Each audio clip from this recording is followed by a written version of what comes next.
Amém. Glória a Deus, louvado seja o nome do Senhor. Graça e paz em nome de Jesus.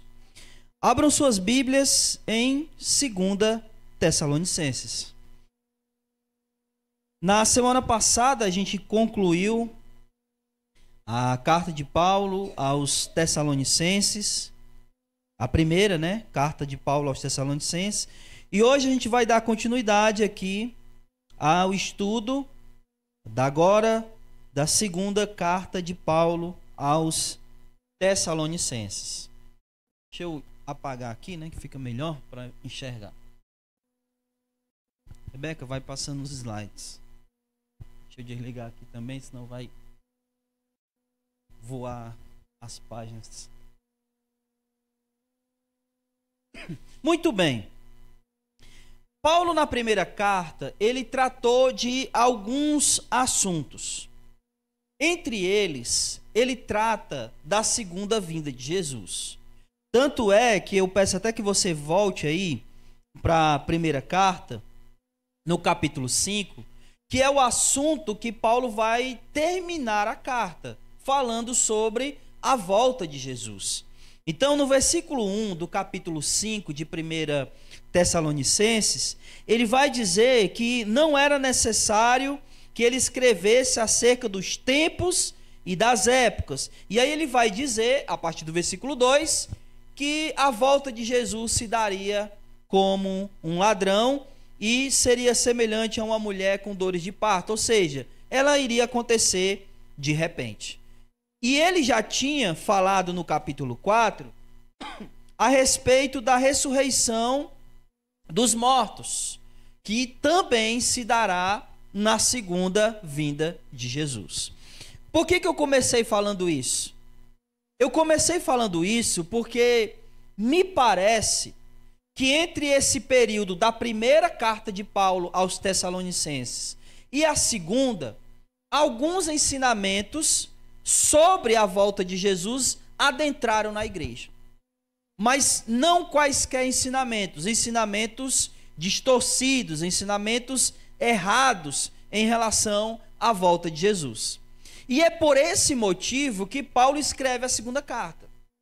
Tanto é que o foco dele é a segunda vinda de Jesus. Ele vai tratar isso especialmente no capítulo 2 e o capítulo 3, que são os dois capítulos da carta que vai falar especificamente sobre o assunto. No capítulo 2, ele vai tratar dessa volta de Jesus, e no capítulo 3 ele vai tratar da questão do trabalho, que algumas pessoas, por entender de maneira equivocada a volta de Jesus, estavam querendo deixar de trabalhar. Então hoje, nós iremos ver apenas o capítulo 1 e o capítulo 2 da segunda carta aos Tessalonicenses. Mas antes de mais nada, vamos estar orando ao Senhor. Então, por favor, feche seus olhos e vamos orar. Amado Deus e Pai, nós te damos graça, Senhor. Agradecemos a Ti por toda a Tua bondade e misericórdia, que começaram, ó Deus, ou melhor, se renovaram no momento que mais um dia de vida foi dado a cada um de nós. Pois a Tua palavra assim nos ensina que as Tuas misericórdias se renovam a cada manhã. E o Senhor tem sido misericordioso conosco, tem sido bondoso com cada um de nós. E rogamos a Ti que, dentro dessa Tua misericórdia, o Senhor conceda a cada um de nós a iluminação que vem do Teu Espírito, para a compreensão da palavra do Senhor, para que possamos não apenas compreendê-la, mas guardá-la, e ao guardá-la também possamos praticar. Fica conosco, Senhor. Nos abençoa, para que verdadeiramente possamos compreender essa palavra, por sermos iluminados pelo Teu Santo Espírito, mediante a Tua misericórdia e bondade. Fica conosco, se faz presente e fala ao nosso coração por intermédio da palavra do Senhor. É isso que eu rogo, te peço e desde já te agradeço. Em nome de Jesus. Amém, Senhor. Louvado seja o nome do Senhor. Muito bem. Então vamos lá. 2 Tessalonicenses, capítulo 1 e capítulo 2. No capítulo 1, Paulo vai tratar a respeito do crescimento na fé desses irmãos, apesar da perseguição. E no capítulo 2, como eu já disse, ele vai tratar da segunda vinda de Jesus. Então vamos ler versículos 1 e 2 de 2 Tessalonicenses capítulo 1. Diz assim: Paulo, Silvano e Timóteo, a igreja dos Tessalonicenses, que está em Deus, nosso Pai, e no Senhor Jesus Cristo. Graça e paz a vós da parte de Deus, Pai, e do Senhor Jesus Cristo. Então, Paulo começa a segunda carta da mesma maneira que ele começou a primeira. Ele identifica-se, não apenas ele, mas também os demais que estavam com ele quando ele escreveu a primeira carta e que também estão com ele quando ele está escrevendo essa segunda carta, que é Silvano, que nós sabemos que é o mesmo Silas, e também Timóteo. Ambos estavam com Paulo quando ele escreveu tanto a primeira como agora a segunda carta. E como é costumeiro de Paulo, ele, versículo 2, começa aqui dando ações de graças a Deus e a Jesus o Cristo. Versículo 3, vamos lá, que foi o versículo lido aqui na abertura hoje, né? Irmãos, nós temos sempre de agradecer a Deus por vocês, como é justo, porque a vossa fé tem crescido muito, e o amor de cada um de vós transborda de uns para com os outros. Em razão disso, nós mesmos nos orgulhamos de vocês diante das igrejas de Deus, por causa da vossa perseverança e fé em todas as perseguições e aflições que vocês suportam. Então, vamos lá. O que Paulo está fazendo ou falando aqui, né? Dizendo aqui. Ele está dizendo que ele agradece a Deus porque aqueles irmãos estavam crescendo na fé. E não apenas crescendo na fé, mas eles estavam crescendo na fé e transbordando de amor uns para com os outros, e também, versículo 4, perseverando na fé apesar das tribulações.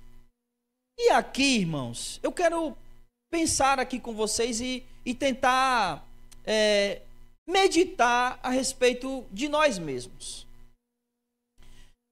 Quando foi a última vez, se é que nós já fizemos isso alguma vez, que a gente agradeceu a Deus por um irmão estar crescendo na fé? Olha, Senhor, obrigado por aquele irmão crescer na fé. Obrigado por aquele irmão, perseverar na fé. Obrigado por aquele irmão amar mais, transbordar mais de amor para com os outros irmãos. Quando foi que a gente fez isso?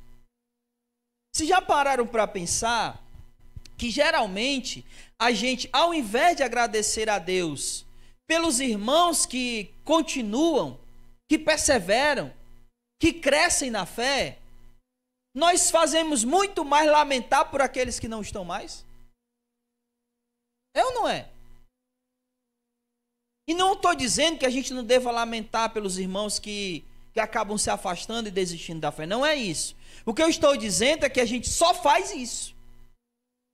Que dificilmente a gente agradece a Deus por aqueles que estão lá firmes, perseverando, que estão amadurecendo na fé, crescendo na fé, que apesar das tribulações não desistiram da fé. E nós sabemos, irmãos, que todos nós passamos pelo quê? Por tribulações, não é? Mas apesar dessas tribulações, a gente continua perseverando. E isso é motivo da gente agradecer a Deus. Não apenas pela nossa vida, mas também pelas dos irmãos, que perseveram na fé e que mais do que perseveram, crescem na fé. Porque é isso que Paulo vai dizer agora no versículo 5, olha só. Isso é prova, isso o quê? As tribulações. É prova clara do justo julgamento de Deus, para que sejais considerados dignos do reino de Deus. O que Paulo está dizendo aqui? Que as tribulações é a maneira de Deus provar a nossa fé. E não apenas isso, mas a maneira de fazer com que a nossa fé cresça, amadureça. Irmãos, o que faz uma pessoa amadurecer? Rapaz, eu vou ligar aqui, tá? Quente demais. O que faz uma pessoa crescer no sentido maturidade? O que faz uma pessoa crescer?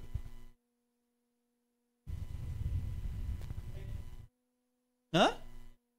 Não necessariamente. Porque, por exemplo, eu conheço pessoas que têm quase 50 anos e ainda são, parece criança. Não amadureceu nada. Não necessariamente.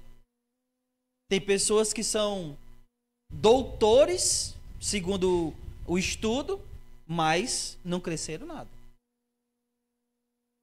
O que faz uma pessoa crescer? Amadurecer?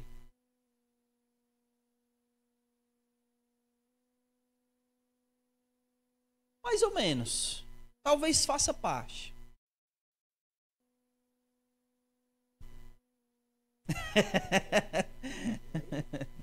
Verdade. Hein? O que faz uma pessoa amadurecer, uma pessoa crescer?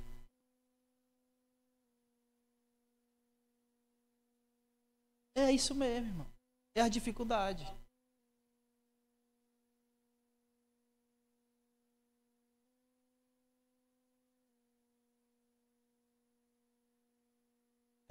Exato.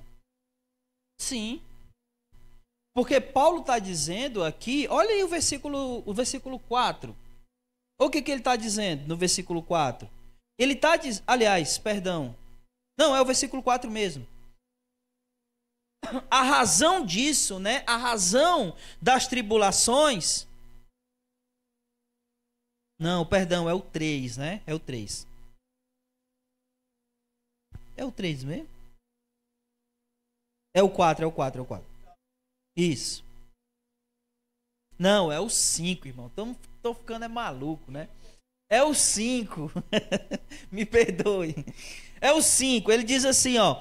Isso é prova, isso o quê? E ele está dizendo que é prova clara. Isso o quê? As tribulações. É prova clara do justo julgamento de Deus, olha só, para que sejais considerados dignos do reino. Esse considerado digno tem a ver com amadurecimento, crescimento. Então, o que faz uma pessoa crescer e amadurecer? As dificuldades. Quer ver uma coisa? Quem é do interior? Não vou nem dizer do interior, não. Mas quem tem ou teve, né, uma família grande, e principalmente se você foi um dos primeiros filhos, né? Porque, tipo assim, antigamente a família tinha o quê? 10, 12, 15, né? Muito filho. O que sobrava para os mais velhos? O que eles tinham que fazer? Tinha que trabalhar. E eles trabalhavam por quê? Exatamente, ajudar a criar o mais novo. E eles trabalhavam por causa de quê? Por causa das dificuldades, não é? Consequentemente, eles tinham que o quê? Amadurecer. Amadurecer mais ligeiro. Porque eles criavam mais rápido o senso de responsabilidade. Por causa de quê? Da dificuldade. Então, as dificuldades, elas amadurecem. Elas fazem com que a gente amadureça. E mais do que isso, como a gente está tratando aqui de tribulações relacionadas à nossa fé, quanto mais tribulação a gente passa e quanto mais a gente persevera, isso vai fazer com que a gente cresça, amadureça. E aí Paulo está dizendo isso no versículo 5. Isso é prova clara. Isso é prova clara. Versículo 6. De fato, é justo diante de Deus que ele pague com tribulação o que vos atribulam. E aí aqui ele já está citando um outro assunto, né? Versículo 7. É para vós que sois atribulados, e para vós que sois atribulados, vos dê alívio, bem como a nós, quando o Senhor Jesus se revelar do céu, com seus anjos poderosos em chama de fogo. Então aqui ele está dizendo o seguinte. No versículo 5, ele falou sobre esse amadurecimento.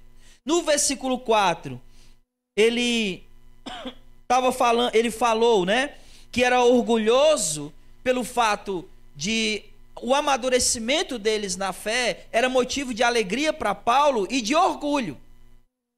E no versículo 3, ele falou que agradecia a Deus porque a fé daqueles irmãos havia crescido. Então, vamos lá na sequência. Versículo 3, ele agradece a Deus porque os irmãos cresceram na fé, porque o amor daqueles irmãos havia transbordado uns pelos outros, e porque eles estavam perseverando na tribulação, versículo 4. No versículo 5 ele está dizendo que essas tribulações é o que fez eles crescerem. É o que fazia eles crescerem. Que é o significado aí do que ele está dizendo, de que eles se tornariam dignos do reino de Deus.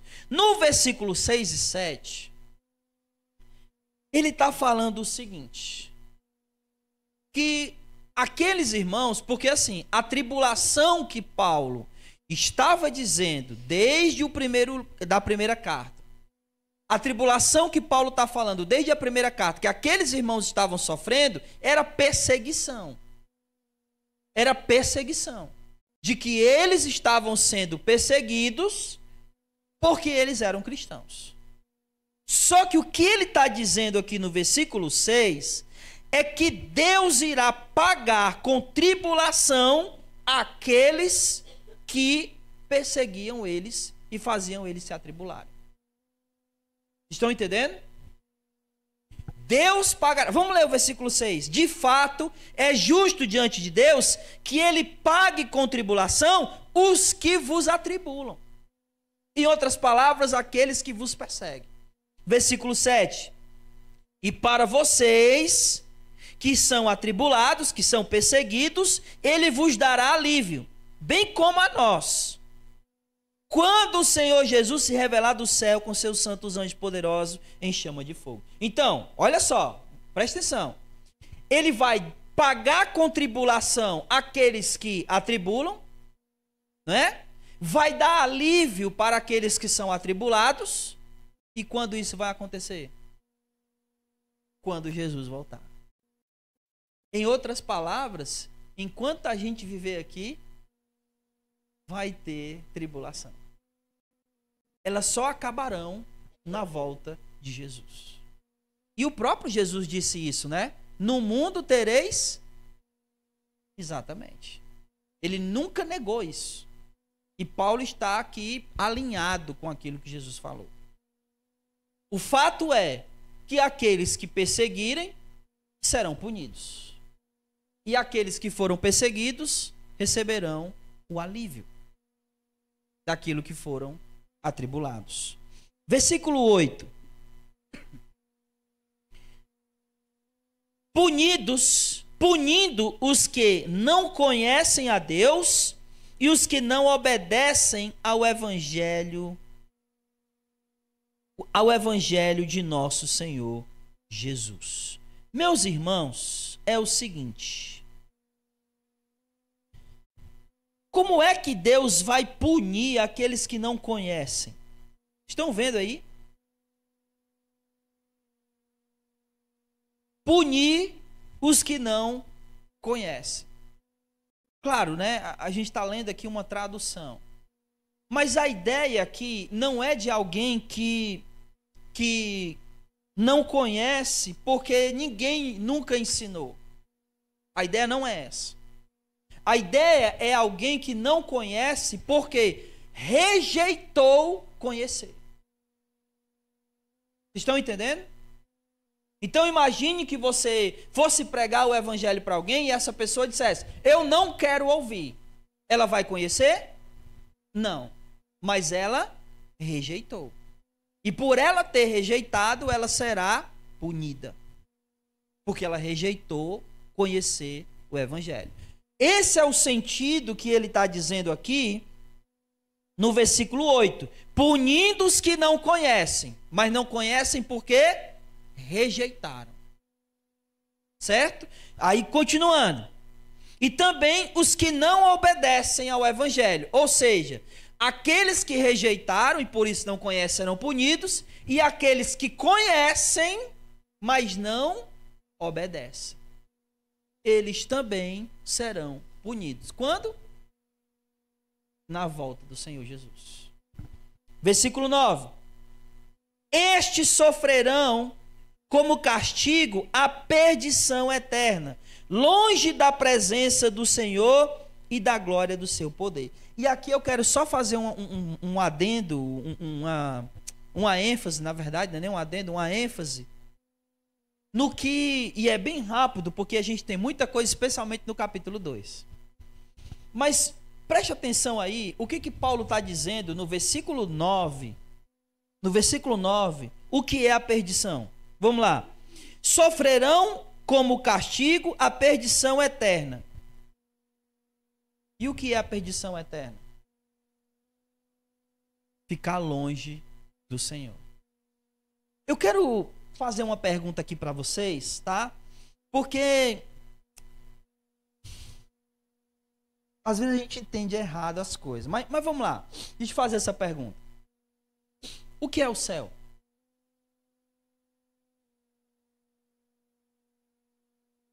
O que é o céu? Por que você quer ir para o céu?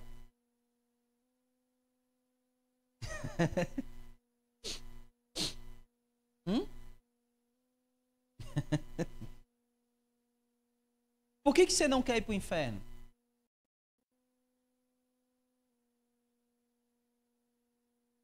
Às vezes a gente tem um entendimento errado.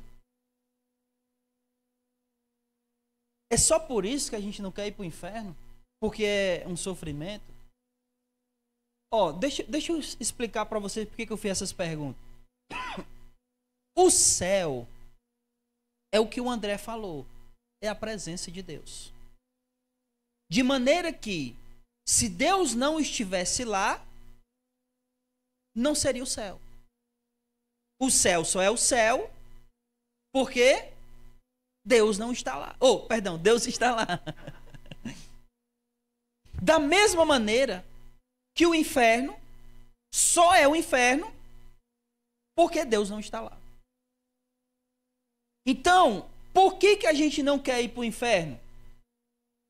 Porque Deus não está lá. Por que eu quero ir para o céu? Porque Ele está lá.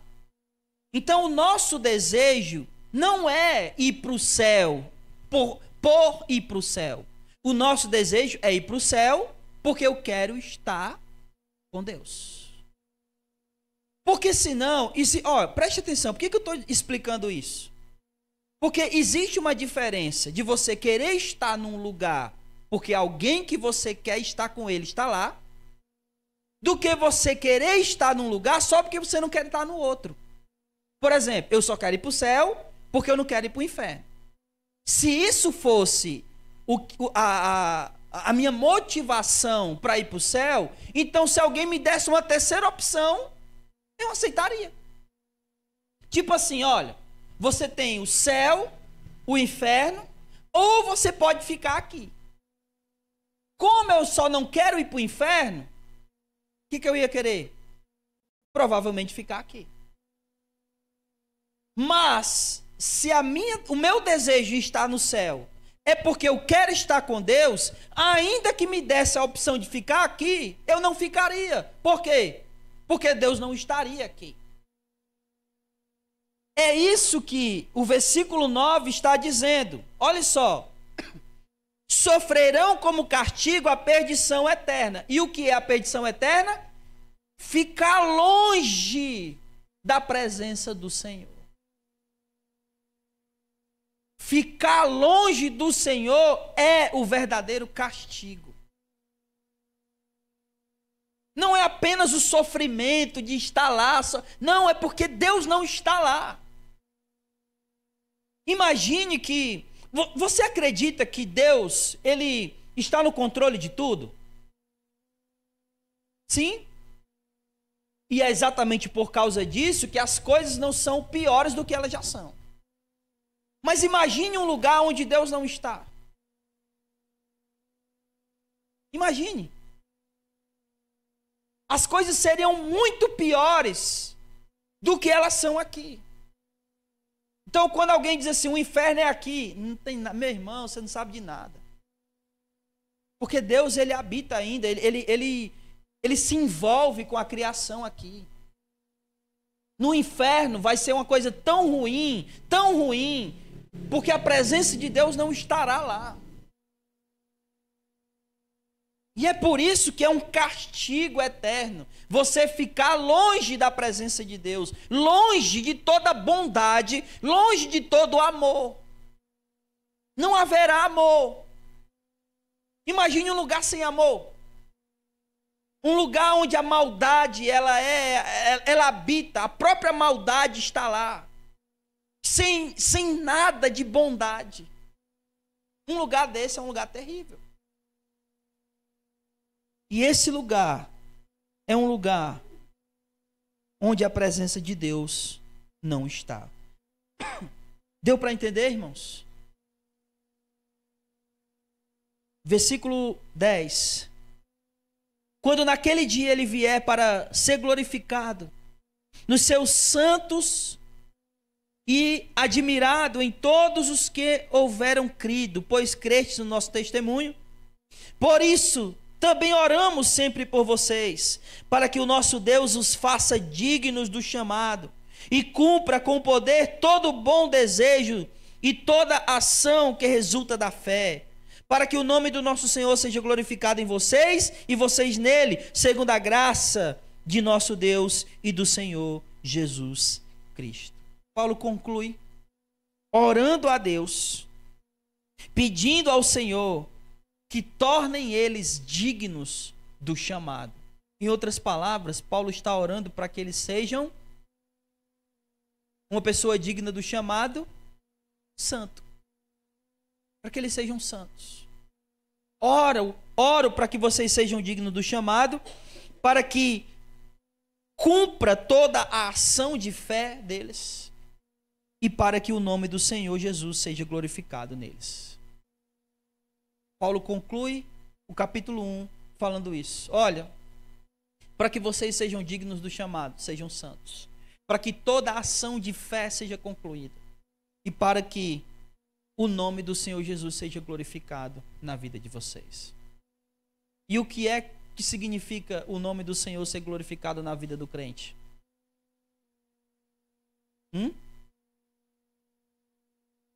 Não necessariamente, ele não está falando do porvir aqui. Ele está falando do nome do Senhor ser glorificado em nossas vidas, por exemplo.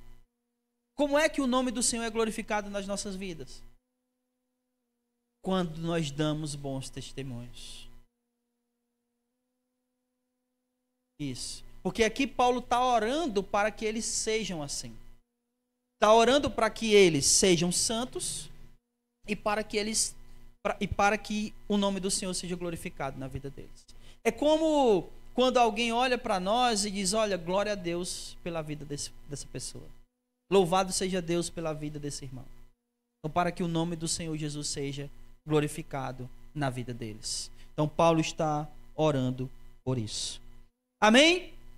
Irmãos, eu sei que eu passei correndo aqui no capítulo 1, mas era necessário porque o capítulo 2 tem muita coisa. E o relógio agora está certo, né? Não dá nem para dizer para vocês que o horário está errado, né? Então, tem muita coisa importante, especialmente por quê? Porque o capítulo 2 é, digamos assim, o fundamento da motivação de Paulo por ter escrito a segunda carta. E a motivação, né, o assunto principal, era isso que eu estava tentando me lembrar. O assunto principal é a volta de Jesus. Esse é o assunto principal aqui da segunda carta. E ele vai começar, versículo 1 e 2, dizendo o seguinte: acerca da vinda de nosso Senhor Jesus Cristo e da nossa reunião com ele, vos pedimos que não mudeis facilmente o vosso modo de pensar, nem fiqueis assustados por causa de espírito, palavra ou carta atribuídos indevidamente a nós, como se o dia do Senhor já estivesse bem perto. Então vamos lá. O que Paulo está falando aqui? Lembrem-se que no capítulo 5 da primeira carta, ele começa dizendo assim, ó: não é necessário que eu vos escreva acerca dos tempos e das épocas.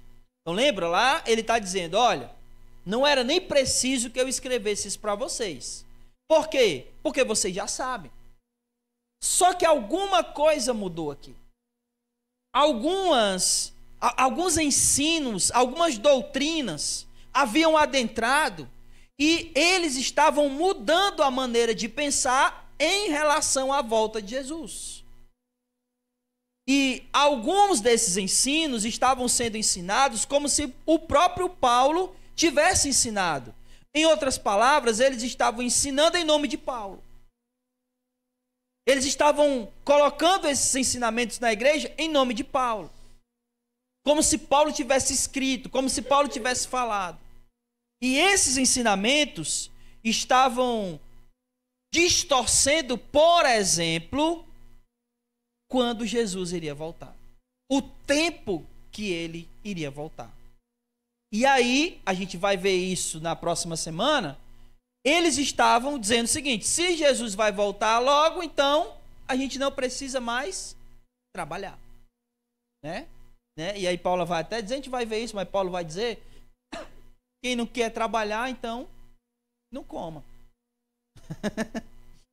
Ele vai dizer isso, a gente vai ver isso na próxima semana. Mas o ponto de Paulo aqui, irmãos, o ponto de Paulo aqui não é falar quando isso vai acontecer, mas falar o que vai acontecer antes de que Jesus volte.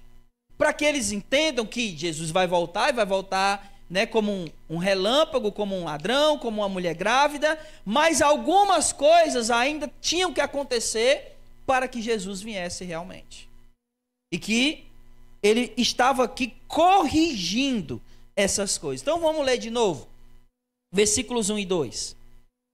Acerca da vinda de nosso Senhor Jesus Cristo e da nossa reunião com ele, vos pedimos que não mudeis facilmente o vosso modo de pensar, né? Por quê? Porque os ensinos estavam fazendo eles acreditarem de maneira equivocada, e nem fiquem assustados por causa de espírito, palavra ou carta atribuídas indevidamente a nós. Então, tá vendo? Eles estavam falando, e eu não sei se na sua versão está espírito, não sei, mas a palavra aqui pode ser traduzida para profecia, tá? Profecia, palavra ou carta. Então, essas profecias estavam sendo atribuídas ao próprio Paulo, as palavras, as cartas, os ensinos equivocados estavam sendo atribuídos a Paulo, e por causa disso eles estavam mudando a maneira de crer. E aí Paulo se achou na necessidade de escrever essa segunda carta. Então vamos lá. Versículo 3. Ninguém vos engane, de modo algum, pois isso não acontecerá sem que primeiro venha a apostasia e seja revelado o homem do pecado, o filho da perdição. Então, preste atenção. Paulo está dizendo que antes da volta de Jesus, duas coisas iriam acontecer. A primeira, apostasia, e a segunda, o filho da perdição iria ser revelado, né? Iria se revelar.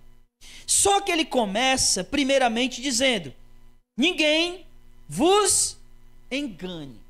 E isso aqui, irmãos, é muito importante.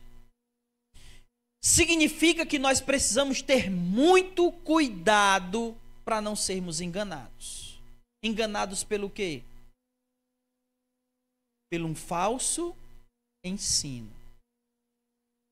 Por um falso ensino. Por uma falsa doutrina. Especialmente aqui, por uma doutrina que diz, que fala a respeito da volta de Jesus. E por que que isso é tão importante?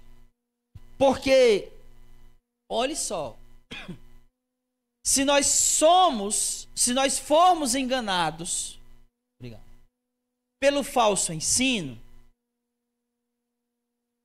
significa dizer que a gente vai crer em quê?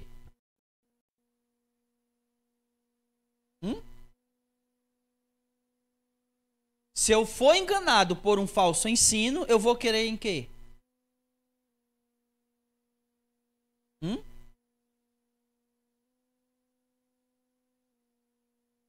Vou crer numa heresia. E a heresia é o quê? É uma mentira. E mais do que isso, além de crer numa mentira, eu vou rejeitar a verdade. E esse é o ponto aqui. Porque não é só acreditar numa coisa que é falsa, mas no momento que eu creio no falso, eu naturalmente estou rejeitando o verdadeiro. As duas coisas não têm como acontecer juntas. Ou eu creio na verdade ou eu creio na mentira. E quando se é enganado, você crê na mentira. E como consequência, rejeita a verdade. Por isso ele está dizendo que ninguém vos engane. Ninguém vos engane. De modo nenhum. Porque ser enganado significa rejeitar a verdade. E a gente vai ver daqui a pouco com mais clareza isso, eu vou dar alguns exemplos. Mas vamos lá. Primeiro, ele está dizendo que precisa vir o quê? Apostasia, não é isso? E o que é apostasia, meu irmão? Que palavra maluca, doida é essa aí de apostasia, né? O que é apostasia? Aí seria pecado. O que é apostasia? Você já ouviu essa frase, ó? Apostatou da fé. Já? E o que é isso? É o quê? Também. Abandono. Abandonar a fé é apostatar. A apostasia é um abandono da fé. É um desvio da verdade. É uma mudança do caminho de Deus. Porque se você crê na mentira, você rejeita a verdade e logo você saiu do caminho da verdade. Você desviou do caminho da verdade. Olha como é importante a gente crer na verdade.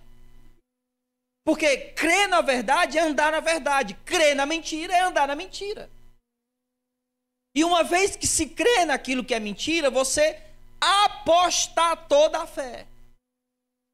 Então ele está dizendo que Jesus não viria antes que houvesse apostasia. E o que seria essa apostasia? Muita gente abandonando a verdade. Muita gente seguindo a mentira.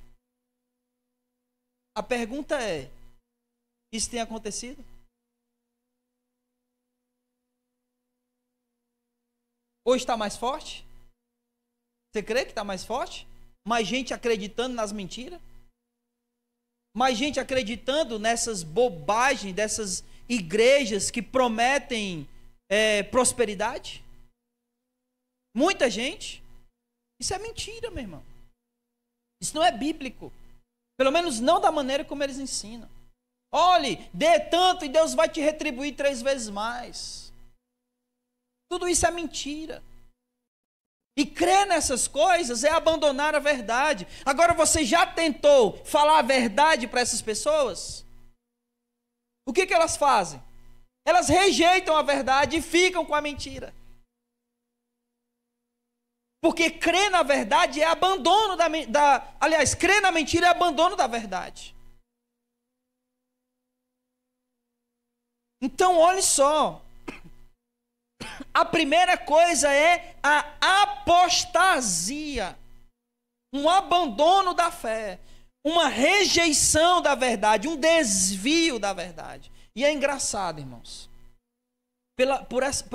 Pelo tempo de experiência que eu tenho tido ensinando a Escritura, eu consigo ver que as pessoas têm uma tendência natural a acreditar na mentira e não crer na verdade. Mesmo que a verdade seja estampada, colocada-se na cara delas, elas ainda continuam acreditando na mentira. Você diz, não, mas a Bíblia não diz isso, mas ela continua acreditando naquilo, mesmo que a Bíblia não fale.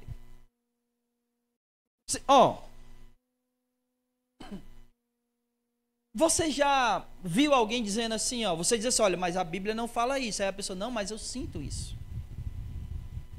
Eu senti. Essa questão de, por exemplo, eu estou sentindo Deus me levando por aquele caminho. Aí aquele caminho é um caminho que a Bíblia está dizendo que é pecado. Não, mas eu estou sentindo. Mas a Bíblia está dizendo outra coisa. Aí a pessoa fica com o quê? Com o que ela sente e não com o que a Bíblia diz. Você já viu isso? Alguém, por exemplo, vou dar um exemplo mais claro, né? Alguém diz assim, olha, eu estou sentindo no meu coração que eu tenho que deixar minha esposa e casar com outra mulher. Aí alguém diz, mas isso é adultério. Isso é divórcio, Deus odeia o divórcio. Aí ele diz, não, mas eu estou sentindo de Deus. Sentindo de Deus?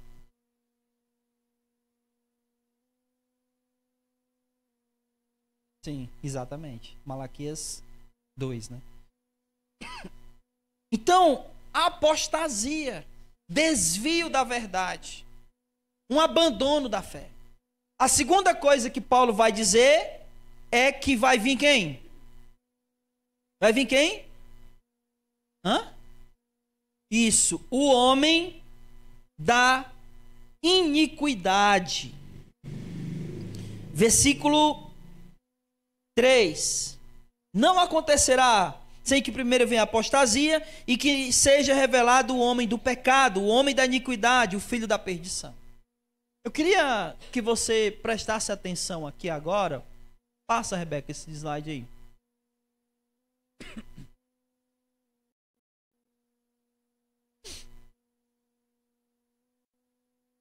A palavra iniquidade aí, em homem da iniquidade, é a palavra grega anomia, tá? O a é de negação e o nomos, lei. Então, anomia ou anomos significa literalmente negar a lei. Então, o homem da iniquidade é aquele que nega a lei. Mas que lei? A lei de Deus. Então, esse homem da iniquidade é aquele homem que nega a lei de Deus, que é contrário à lei de Deus, que é contrário à verdade. Certo? Agora, olhe o versículo 4, que ele está dizendo que esse homem, o filho da perdição, versículo 4, ele se opõe e se levanta contra tudo que se chama Deus ou é objeto de adoração, a ponto de assentar-se no santuário de Deus e apresentar-se como Deus.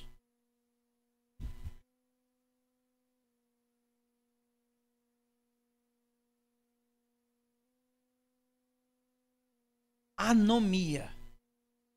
O que é contrário à lei de Deus. Esse é o homem da iniquidade. Que Paulo está dizendo aqui que será revelado quando Jesus vier, quando ele voltar. E aí, esse homem da iniquidade, ele se opõe a tudo que é de Deus, a tudo que é adoração a Deus, e O objetivo dele é fazer duas coisas. O objetivo dele é, primeiro, conduzir a idolatria, certo? Porque, olha só, versículo 4. Assentar-se, a ponto de assentar-se no santuário de Deus. Sentar-se no santuário de Deus tem a ver com... Ele vai se sentar no trono para receber a adoração. Então, adorar a quem quer que seja no lugar de Deus, isso é idolatria. Então, esse homem da iniquidade, ele vai se opor à lei de Deus, ele é contrário à lei de Deus, ele vai se opor a Deus e a tudo que vem de Deus, ele vai levar o povo à idolatria e, por último, ele se apresenta como Deus. Em outras palavras, ele vai enganar. Ele vai enganar.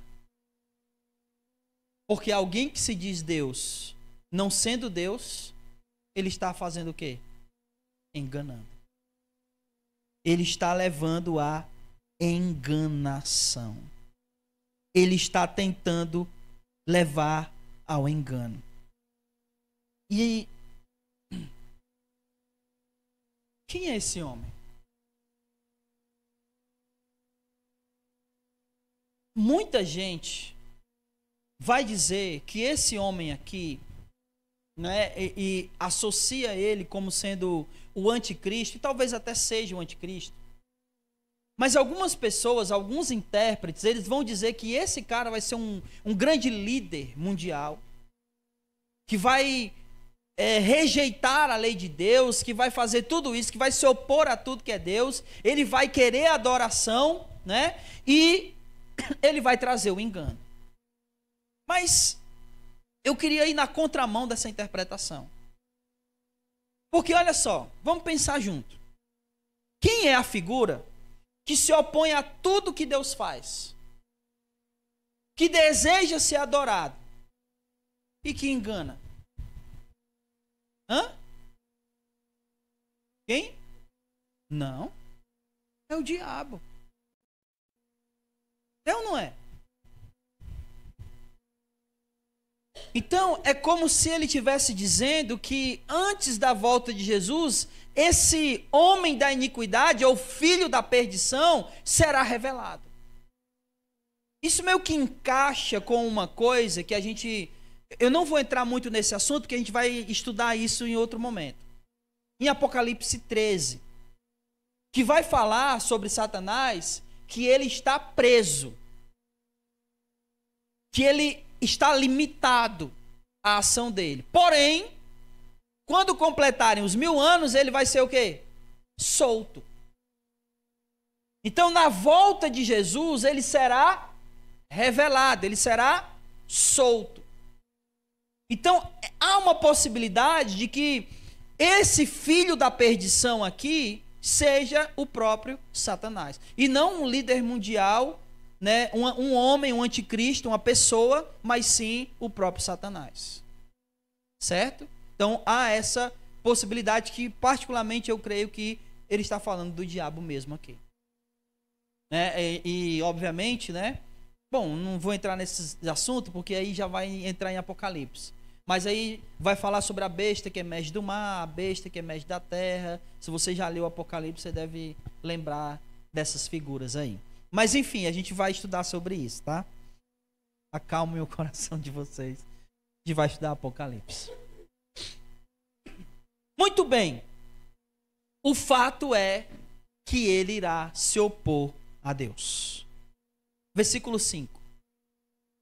Não vos lembrais de que eu vos dizia essas coisas quando estava convosco? O que Paulo está fazendo? Está lembrando a eles os ensinos que ele deu quando estava lá. E que esses ensinos que ele falou são contrários aos ensinos que estavam entrando na igreja e dizendo que tinha sido Paulo que tinha ensinado. Olha, lembrem-se, vocês precisam lembrar do que eu dizia, ou que eu já dizia essas coisas quando estava com vocês. Versículo 6. Agora sabeis o que o detém, para que seja revelado no tempo certo. E aqui, meu irmão, Paulo vai trazer uma coisa de muito difícil entendimento. O que ele está dizendo é o seguinte: antes que Jesus volte, vai vir a apostasia e vai vir o homem da iniquidade, certo? E só uma coisa que eu esqueci de falar aqui, mas vale a lembrança, é que muitos textos, quando fala desse filho da iniquidade, ele traz filho da perdição. Essa frase, filho da perdição, ela só é falada 2 vezes na Escritura, atribuído a 2 pessoas. A primeira, você lembra? Quem é que Jesus chama de filho da perdição? Não, Judas. E a segunda é o próprio Satanás. São as 2 figuras a quem são atribuídos essa frase, filho da perdição. Mas muito bem, então voltando lá. Paulo disse que Jesus não voltaria antes que houvesse a apostasia e antes que o filho da perdição fosse revelado. E aí ele está dizendo no versículo 6 que tem uma coisa impedindo esse filho da perdição se revelar. E aí ele está dizendo o seguinte, olha só, versículo 6. Vocês sabem o que o detém, para que seja revelado no tempo certo. Versículo 7. Pois o mistério da impiedade já está atuando, e falta apenas ser tirado do caminho aquele que agora o detém. Então, muito embora esse filho da perdição, ele não esteja agindo de maneira plena, ele já está atuando. É isso que ele está dizendo no versículo 7. E que está em acordo, por exemplo, com o apóstolo João, na sua primeira carta, capítulo 4, versículo 3, que ele diz que essa ação do anticristo já está no mundo. Você abrir 1 João, capítulo 4, versículo 3, ele vai dizer isso. Então, a minha pergunta é, se ele não foi revelado ainda, muito embora as suas ações já estejam acontecendo no mundo, mas ele não foi revelado de maneira plena, o que é que está detendo ele? O que está impedindo ele de ser revelado? O que é que no versículo 7 ele está dizendo, falta apenas ser tirado do caminho aquilo que o detém. E o que é que está impedindo ele? Bom, em última análise seria Deus, né? Mas tem uma coisa específica aí.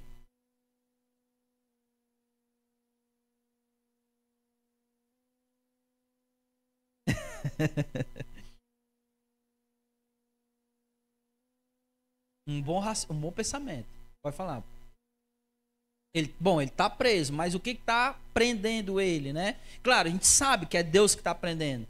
Mas Paulo está falando que tem uma coisa que está impedindo ele de ser revelado. E essa coisa vai ser tirada. E quando essa coisa for tirada, ele se revela. Vai falar.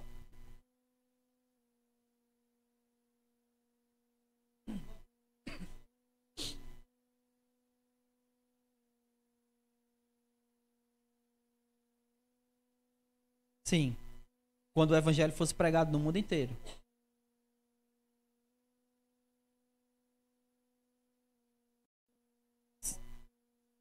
Não. A volta de Cristo não. Mas é quase como uma coisa simultânea. Ele vai ser revelado e Cristo volta. Sim, a ação desse mistério de iniquidade, ela já existe. Por quê? Porque a maldade está no mundo, não está? E não tem a plenitude da maldade. Ainda não está manifesto de maneira completa, de maneira plena, mas já tem uma ação desse filho da impiedade, desse filho da iniquidade aqui. Sim. O André falou, né? Será que não é a igreja que está impedindo? E aí quando ela for tirada daqui, ele se revela? Isso é uma interpretação, né? Que alguns têm, mas eu creio que não é. Eu creio... Hã? Não é pensamento, não. Eu creio que o que ainda detém essa iniquidade ser revelada de maneira plena é justamente a pregação da palavra. Quando a palavra deixar de ser pregada, toda essa maldade vai vir com toda força. O evangelho é aquilo que ainda o detém. Mas se vocês pararem para pensar, tudo está sendo feito para que não se possa mais falar, para que não se possa mais pregar. E quando for impedido totalmente de ser pregado, porque, olha, imagine só, um cara mau, uma pessoa bem mal, aí alguém prega o evangelho para ele, ele vai fazer o quê? Ele vai e se converte. Então toda aquela maldade foi tirada. Mas imagine uma pessoa má, que a palavra não é pregada para ela, ou que não há mais pregação da palavra para ela. Ela vai ser má e vai continuar má e vai se tornar ainda pior do que ela já é. Então, penso eu que o que detém que ele seja revelado e que falta ser tirado do caminho é o evangelho, é a pregação da palavra. E quando não houver mais essa pregação, ele será revelado. E aí entra no que o vô falou, né? Quando é que o evangelho não vai ser mais pregado? Quando ele cumpriu o objetivo de ser pregado no mundo inteiro. Quando todos, né, já tiverem ouvido esse evangelho, aí ele vai ser deixado de pregar. E quando ele deixar de ser pregado, esse homem da iniquidade será revelado. Só que ele não vai durar muito. Versículo 8. Então esse ímpio será revelado, aí olha só, a quem o Senhor Jesus matará com o sopro da sua boca e destruirá com a manifestação da sua vinda. Ou seja, ele vai ser derrotado com o sopro da boca de Jesus. Quando? Quando Jesus voltar. Agora preste atenção numa coisa interessante. Esse homem da iniquidade, que se opõe a tudo que é Deus e que se manifestará de maneira má, ímpia e cruel com toda a sua força, quando essa palavra deixar de ser pregada, ele não resistirá ao sopro da boca do Senhor. Nenhuma maldade, irmãos, nenhuma maldade resiste ao que sai da boca de Deus. E o que sai da boca de Deus é a sua palavra. Por isso que quando a palavra deixar de ser pregada, a maldade aumentará. A maldade irá crescer. E toda a plenitude dessa maldade, que é esse filho, né, da impiedade, esse filho da perdição, será revelado. Versículo 9.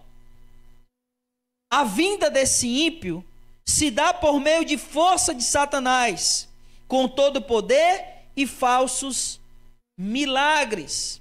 Paulo traz aqui, irmãos, coisas importantes a serem observadas. Primeiro, esse ímpio operará pelo poder de Satanás. E é interessante que, como ele vai operar pelo poder de Satanás, ele vai ter o poder de fazer sinais e milagres. Só que ele na minha versão aqui, eu gostei mais da versão do que o vô leu aí, ó. Na minha versão ele traz aqui, ó, falsos milagres. Na versão do vô aí é milagres de mentiras, é assim, vô? Prodígios da mentira, né? Porque a ideia aqui não é apenas que esses milagres são falsos. A ideia aqui é que esses milagres irão enganar. Certo? Eles irão enganar. Então, nem todo milagre vem de Deus. Porque Satanás também tem poder. E é o que ele está dizendo aqui no versículo 9. Ó. A vinda desse ímpio se dá por meio da força de Satanás. Com todo o poder, sinais e falsos milagres. Nem todo milagre vem de Deus. Milagres, esses que ele está dizendo aqui, podem até enganar. Porque a gente tem uma falsa ilusão de achar que é um milagre, então é de Deus. Mas alguém que faz milagre e prega mentira, não é de Deus. Não é de Deus. Por isso, lembra o que ele falou lá no começo? Cuidado para que vocês não sejam enganados. Porque os milagres podem nos enganar. Maravilhas enganadoras. Gostei mais dessa versão. Porque são maravilhas que podem trazer o engano. Ah, mas está chovendo milagre ali. E o que ele está ensinando? Não, o que ele está ensinando não importa. O que importa é que tem milagre. E aí está enganado.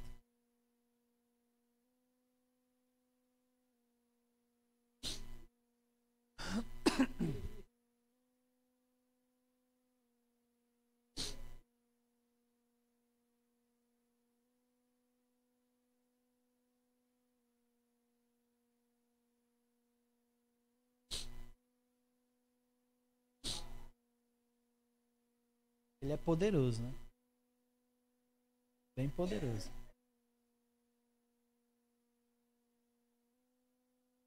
Versículo 10. Olha só o que ele está dizendo.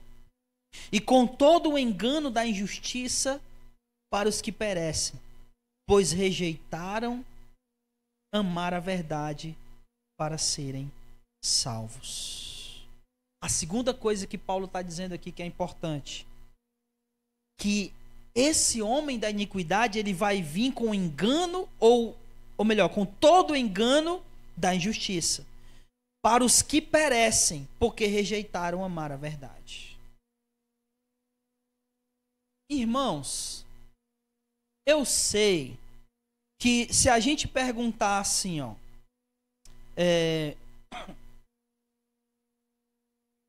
você rejeitaria a verdade? Sim ou não? Sim ou não? Não. Mas o grande problema é que às vezes a mentira, ela não é clara que ela é mentira. E às vezes a gente pode acreditar na mentira achando que é verdade. É ou não é? Então o problema é a sutileza. Então, por exemplo, só para a gente dar um exemplo aqui do que ele está dizendo, ó, virá com todo o engano da injustiça. Por quê? Porque tudo que não vem de Deus é injusto. Porque Deus é justo. E se é engano, é injusto. Mas vamos lá. Pense comigo. Alguém diz assim, olha, alguém me magoou. Eu perdoo. Mas eu não quero mais nem contato com essa pessoa. É certo? Mas isso tem sido ensinado e os cristãos têm adotado. É ou não é, irmãos? Você já deve ter ouvido alguém dizer isso, olha, perdoar é uma coisa, mas eu não sou obrigado a conviver. Já ouviu isso? Mas isso é bíblico? Jesus, quando estava ensinando a oração lá do Pai Nosso, ele diz o quê? Perdoai os nossos pecados, assim como eu tenho perdoado. Então, se eu perdoo, mas eu não quero contato, então Deus vai me perdoar, mas não quer contato comigo? Porque é perdoar como eu perdoo. Não é? A oração é essa. Perdoa os meus pecados assim como eu tenho perdoado. Só que às vezes a gente acaba aderindo a determinadas coisas que a gente escuta e escuta no meio evangélico e por isso acha que é verdade. Estão entendendo? E aí a gente acaba sendo enganado pelo engano da injustiça. Porque a gente pensa que é verdade. É nesse sentido que eu preciso conhecer a palavra. Porque se eu conheço a palavra, eu não vou ser enganado. Outro exemplo. E eu até falei isso na semana passada, né? Pecados que antes a gente tinha como pecado e hoje as pessoas dizem que não são mais pecado. E vocês mesmos deram um exemplo. Qual foi? Coisas que as pessoas faziam antes e a gente olha, isso aqui é pecado. Hoje as pessoas estão dizendo, não, isso aqui não é pecado não. Diga um exemplo aí para mim.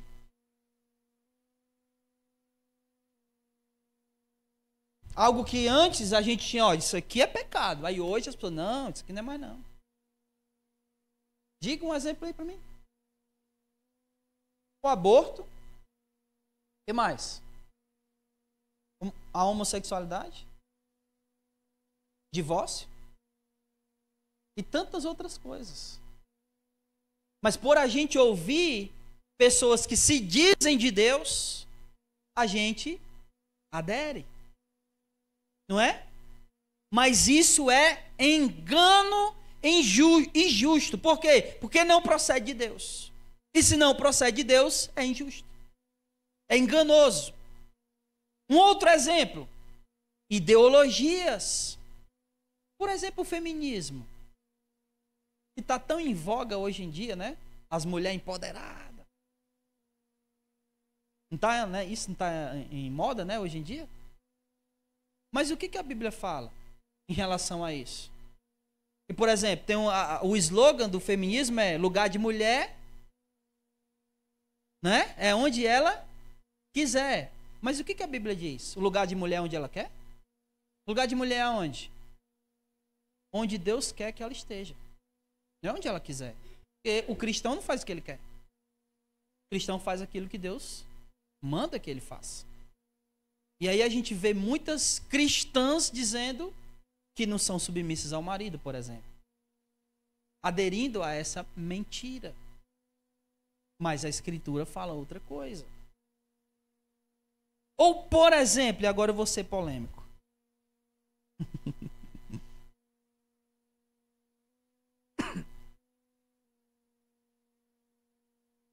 Qual é a coisa que mais tem afligido o ser humano hoje em dia?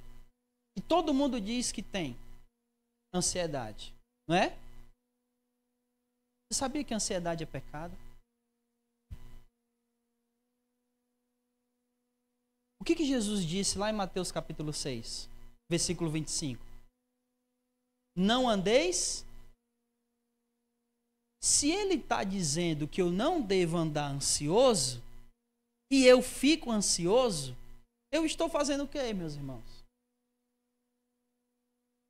Eu não estou descumprindo um mandamento do Senhor? E descumprir o mandamento é o quê? Só que a gente acaba aderindo muitas vezes às palavras dos psicólogos. Que diz que não, isso aí não é culpa sua. Ao invés de aderir à palavra do Senhor que diz que a ansiedade é pecado. E preste atenção. O que eu estou falando aqui não é aquela ansiedade no sentido de você estar esperando muito, desejando muito que uma coisa aconteça. O próprio Jesus, ele diz isso, olha, tenho desejado ansiosamente comer essa Páscoa convosco. Então não é esse tipo de ansiedade aí. A ansiedade que é pecado é aquela que causa desespero. Quando a pessoa fica desesperada porque ela não sabe mais o que ela vai fazer. Esse tipo de ansiedade é pecado. Porque isso demonstra o quanto o meu coração não confia no Senhor. E um coração que não confia no Senhor, ele está pecaminoso. Pode falar, irmão.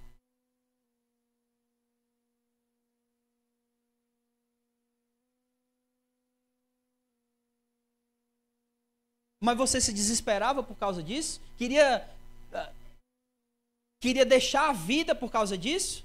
Não, é ansiedade porque você está desejando que aquele momento chegue. Não é esse tipo de ansiedade que eu estou falando. Porque, lembre-se, Não andeis ansiosos por coisa alguma. Aí ele dá uma lista lá. Qual é? Quer ver de comer? Quer ver de beber? Quer ver de vestir? Pode falar.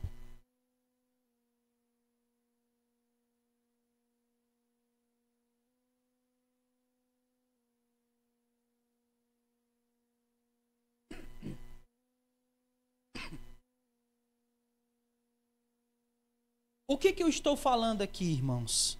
Eu estou falando contra os psicólogos? Não. Desde que eles não façam, ou não falem, ou não ensinem nada contrário ao que Deus diz. Os psicólogos, eles tendem a fazer duas coisas que são contrárias à palavra de Deus. Primeira, eles querem dar as diretrizes de como o ser humano quer se comportar e viver. E quando eles fazem isso, eles estão indo contrário à palavra de Deus. Porque quem determina como o ser humano vive e se comporta é Deus e não a psicologia. E a outra coisa que eles fazem é dizer que o ser humano ele só vai se conhecer de verdade se ele olhar para onde? Para onde? Para dentro de si. Ninguém se conhece olhando para si. Você quer se conhecer de verdade? Olhe para o Senhor. Ninguém se conhece se não olhar para o Senhor. É conhecendo a Deus que eu me conheço. Porque, preste atenção, quem conhece você melhor? Então, você vai olhar para você? Para se conhecer? Não. Você tem que saber daquele que te conhece quem você é. E não é você o melhor conhecedor de você. O melhor conhecedor de você é o Senhor. Quando a gente adere a essas coisas, ao invés de aderir à vontade de Deus, nós estamos sendo enganados pela injustiça, ao invés de acreditarmos na verdade. E é engraçado, porque falar essas coisas, né, é polêmico, né? Não deveria, né? Não deveria, sabe por quê? Porque é verdade. Mas como eu disse, nós temos a tendência de acreditar mais em quê? Na mentira, do que acreditar na verdade. Versículo 11. E notem que no final do versículo 10, ele diz assim, ó, eles rejeitaram amar a verdade para serem salvos. Então aqueles que, lembra o que eu falei? Se você crê na mentira, você naturalmente rejeita a verdade. E aí, irmãos, olha o versículo 11. É por isso que Deus lhes envia a atuação do erro para que creiam na mentira. Vocês estão entendendo o que é isso aqui? Deus envia o erro para que eles creiam na mentira. A ideia aqui é o seguinte, é como se Deus dissesse assim, ó, vocês querem crer na mentira? Pois eu vou dar a mentira para vocês crerem. Vocês não querem acreditar na atuação do erro? Eu vou deixar que o erro atue aí para vocês crerem. Não é isso que vocês querem? E não fiquem admirados porque Deus fez isso com o povo no Antigo Testamento. O que o povo mais queria no Antigo Testamento? Não. Mais do que um rei. Não. O que o povo mais queria no Antigo Testamento era adorar ídolos. Aí sabe o que Deus fez? É ídolos que vocês querem? Pois vocês vão se tornar igual a eles. Um ídolo tem boca e não fala. Tem olhos, mas não veem, né? Salmo 115 diz assim, ó, tornem-se semelhantes a eles, aqueles que o fazem e aqueles que o adoram. Então Deus disse, olha, vocês querem ídolos? Pois vocês vão ter ídolos e vão se tornar igual a eles. Então o que Deus está falando, o que Paulo está falando aqui, é que Deus disse, vocês querem crer no erro? Pois eu vou permitir que o erro seja ensinado. Para quê? Olha só. Para que creiam na mentira, versículo 12, para que sejam julgados e todos os que não creram na verdade, mas tiveram prazer na injustiça. É mentira que vocês querem? Eu vou deixar que ela seja ensinada. Mas vocês vão ser julgados por crer nisso. Vocês que rejeitam a verdade. E note o que Paulo está dizendo aqui.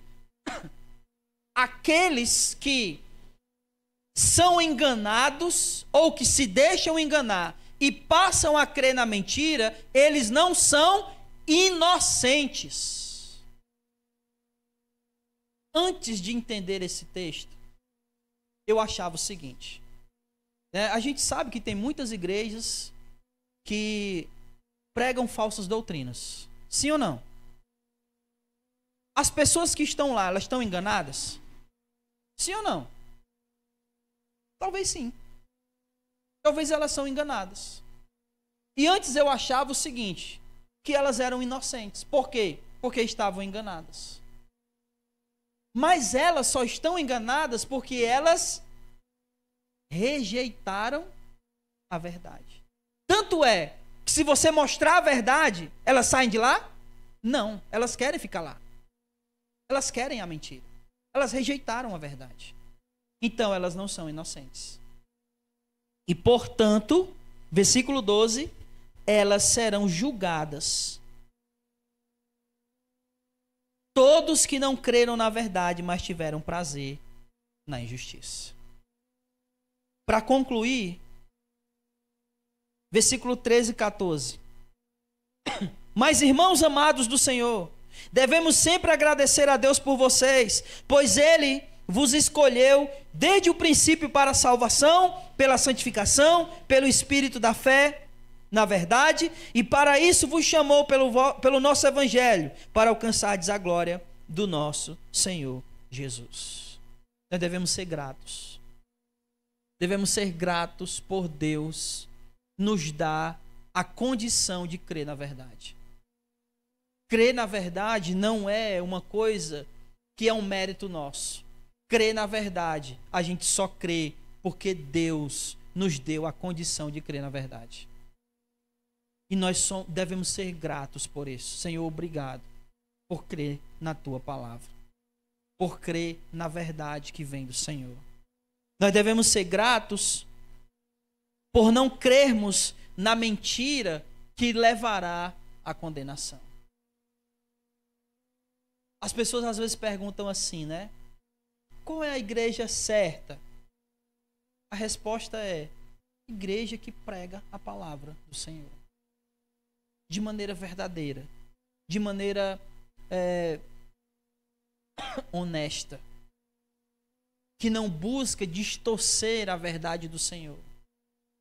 Que fala sobre pecado. Que condena o pecado. Que prega sobre Jesus. Que fala que nós somos pecadores. Que merecíamos o inferno, mas o Senhor nos resgatou. Não aquelas que camuflam, né, que maqueiam o pecado.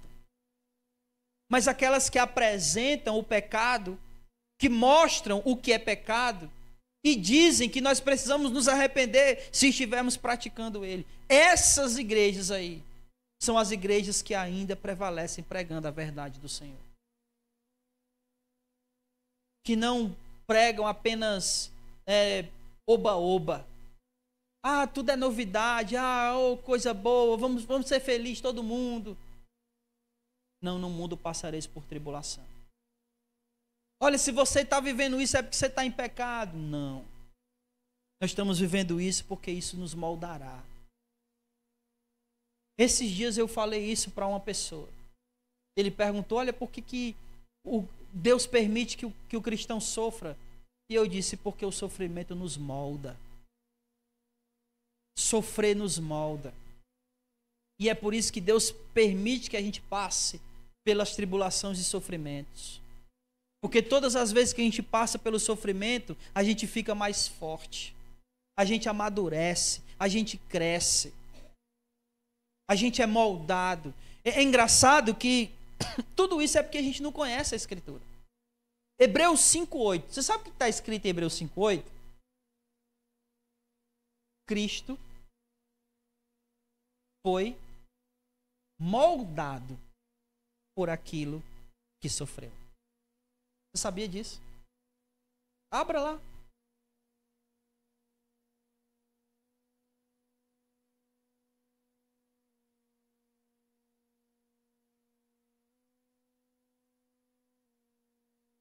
Aperfeiçoado.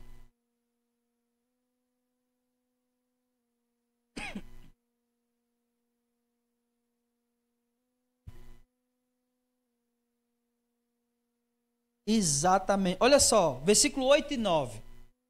Embora sendo filho, aprendeu a obediência por meio das coisas que sofreu, depois de aperfeiçoado, tornou-se a fonte da salvação eterna para todos os que lhe obedecem. O que o sofrimento fez? Aperfeiçoou. Quem? Jesus. E a gente não quer sofrer? Como assim? Não quer passar por tribulação? Como assim?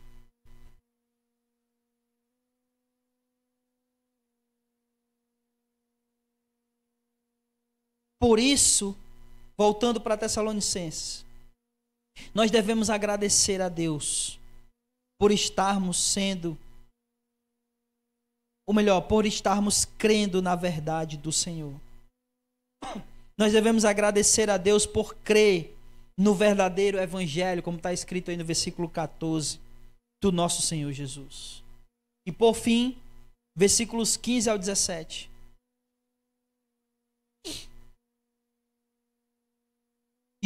Assim, irmãos, ficai firmes e conservai as tradições que foram ensinadas oralmente ou por carta nossa.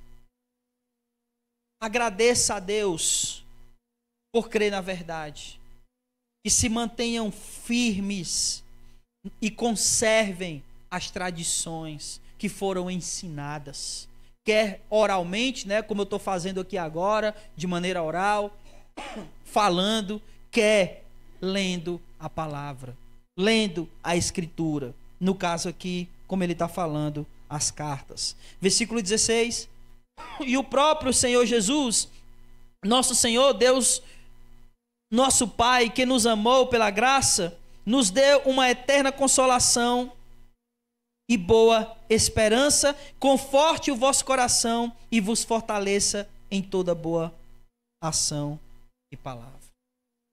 Que o Senhor tanto venha nos consolar, como nos dar esperança, como confortar o nosso coração nessa verdade da palavra do Senhor. O que nós aprendemos hoje?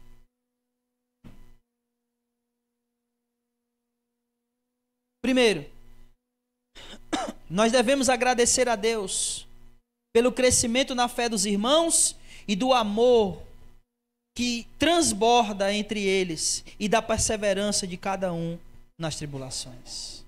2. Deus usa nossas tribulações como prova de nossa fé, ou seja, como uma forma de aperfeiçoamento e crescimento da nossa fé. 3. Todos os que rejeitam a Jesus e o desobedecem receberão punição eterna. Deus tem de ser glorificado em nós. 4. Não sejamos enganados com ensinos que nos levam à idolatria, mesmo que se digam vir de Deus. 5. A pregação da palavra de Deus é o que detém a iniquidade, mas o Senhor irá destruir toda a iniquidade na sua volta. 6. Rejeitar a verdade e crer na mentira levará para a condenação. E por último, devemos ser gratos ao Senhor por estarmos firmados na verdade, crendo nela, e que venhamos preservá-la e sermos fortalecidos nessa palavra. Amém? Que o Senhor, irmãos, faça com que esses ensinamentos entrem no seu coração. Jesus irá voltar. E por isso nós precisamos permanecer firmes na verdade da palavra do Senhor, tendo todo o cuidado para não sermos enganados. Mesmo que haja milagres, nós não podemos ser enganados por ensinos que nos levam à idolatria, por ensinos que nos levam à manipulação, a sermos enganados pela falsa ilusão de que essas coisas venham de Deus. Cuidado, sejamos firmes, estejamos firmes e consolados na verdade do Senhor. Estar consolado significa estar satisfeito com a palavra de Deus. Ela é suficiente para nós. Amém? Fiquemos de pé.